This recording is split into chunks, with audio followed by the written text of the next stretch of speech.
Hello guys, स्वागत है आप सभी का हमारे यूट्यूब चैनल में।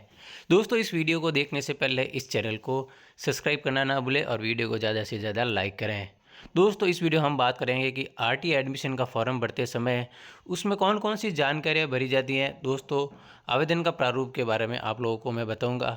दोस्तों, जैसे कि पिछले वर्ष जिन लोगों ने फॉर्म भरा है उसका प्रारूप कैसे था, उसके अकॉर्डिंग मैं आप लोगों को इसके बारे में जानकारी दूंगा।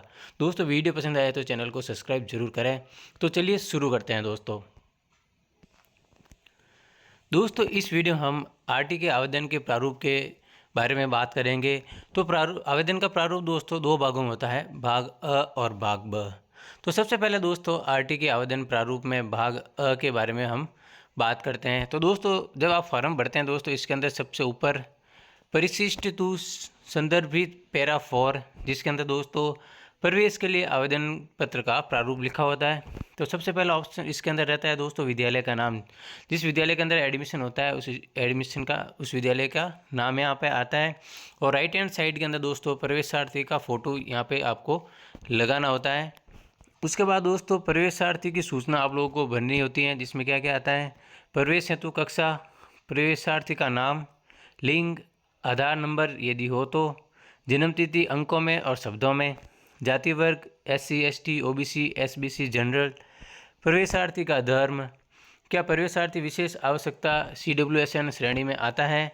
तो दोस्तों यदि प्रवेशार्थी की सूचना है तो सारी इसके अंदर आपको भरनी है। उसके बाद प्रवेशार्थी के अभिभावक से संबंधित सूचना, पिता का नाम आएगा और पिता के आधार नंबर आएंगे।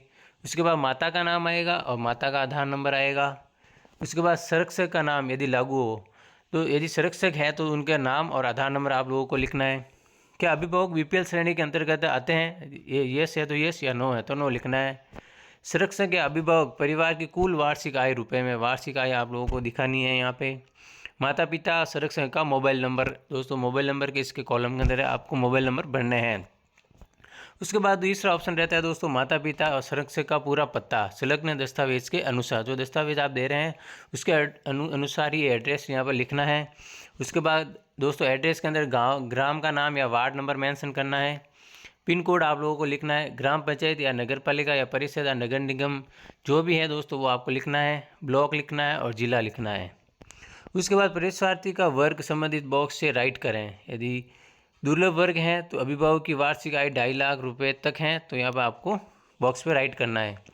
उसके बाद होता है असुविधाग्रस्त समूह के अंदर, जैसे अनुसूचित जाति, अनुसूचित जनजाति, बालक अनाथ आश्रम का निवासी है, बालक या बालिका के माता पिता या संरक्षक HIV से प्रभावित हैं, बालक या बालिका के माता पिता या संरक्षक कैंसर ग्रस्त है, बालक की माता युद्ध विधवा है, बालक निःशक्त जन अधिनियम 1995 के अंतर्गत विशेष आवश्यकता वाले बालक की श्रेणी में है या विशेष आवश्यकता की श्रेणी है, पिछला वर्ग या विशेष पिछड़ा वर्ग के अभिभावक की वार्षिक आय 2.5 लाख रुपए तक है, या BPL क्रमांक केंद्र राज्य सूची।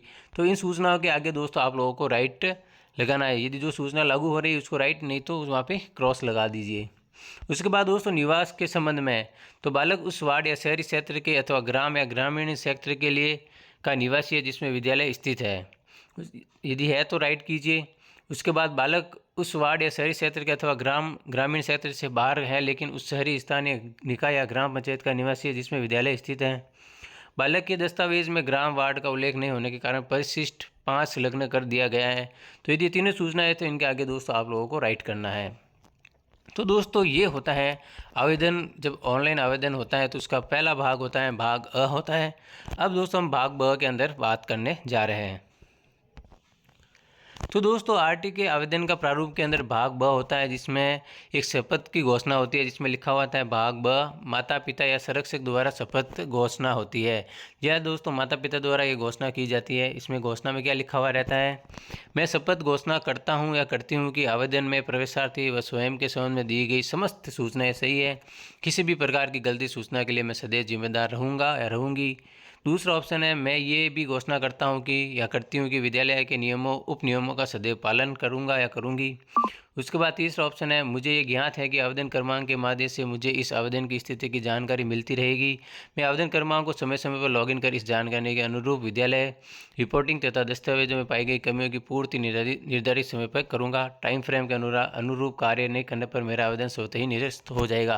तो इसमें स्पष्ट होता है दोस्तों कि अभिभावक को समस्त जानकारी ध्यान रखनी होती है कि भाई आवेदन जब आप कर देते हैं तो आपकी जो आईडी होती है उसको लॉगिन करके बार बार चेक करना होता है कि भाई क्या अपडेट आई है। यदि आप लोग नहीं देख पाते हैं तो दोस्तों वो आवेदन निरस्त हो जाएगा, इसके बारे में शपथ होती है।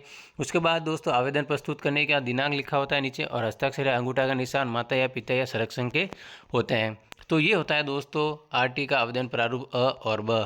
दोस्तों वीडियो पसंद आया तो लाइक कीजिए और चैनल को ज़्यादा से ज़्यादा सब्सक्राइब करें ताकि आप लोगों को ऐसे ही धमाकेदार अपडेट मिलती रहे। दोस्तों अभी तक 2026-27 के आवेदन स्टार्ट नहीं हुए दोस्तों, जल्दी ही आप लोग तैयारी रखें ताकि आप लोग आवेदन फार्म भरने में किसी प्रकार की कोई कमी नहीं रहे। तो मिलते हैं दोस्तों ऐसी जानकारी के साथ। Thanks for watching.